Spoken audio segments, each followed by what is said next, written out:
రంగారెడ్డి జిల్లా బండ్లగూడెం జాగీర్ కార్పొరేషన్లో గణేశుడి లడ్డు రికార్డు ధర పలికింది. రిచ్మండ్ విల్లాలో ఏర్పాటు చేసిన వేలంపాటలో వినాయకుడి లడ్డు ₹1,26,00,000 పలికింది.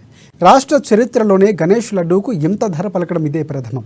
గత ఏడాది ఇక్కడ లడ్డూ వేలంలో ₹1,60,80,000 పలికింది. మై హోమ్ భుజాలోని గణేశుడి లడ్డూని ₹25,50,000కు చిరంజీవి గౌడ్ అనే వ్యక్తి దక్కించుకున్నారు.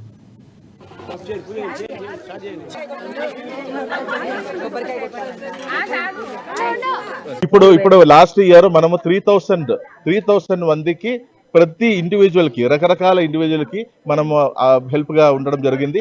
ఈసారి మనం అది 5,000 ఇంకా ఎక్కువ, ఎందుకంటే మన లాస్ట్ ఇది చేసిన 60 lakhs అనమాట. సో ఇప్పుడు అది 1,26 lakhs అవడం డబుల్ కదా. సో 6,000 అనేది we should do it around 7,000 or much more.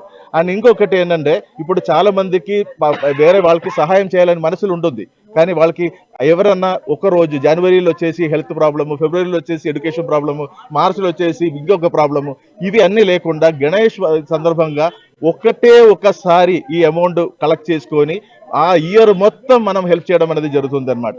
ఈ స్కూల్ ఫీజు పిల్లలకి కడితే ఒక్క నెల కాదు కట్టేది, the whole year we are doing it. It is a recurrent kind of fees what we are paying. And ఇక్కడ వేరే ఒక బ్యూటీ అంటే, గణేష్ అని విన్నగానే అందరూ ఓ ఇదొక హిందూ ఫెస్టివల్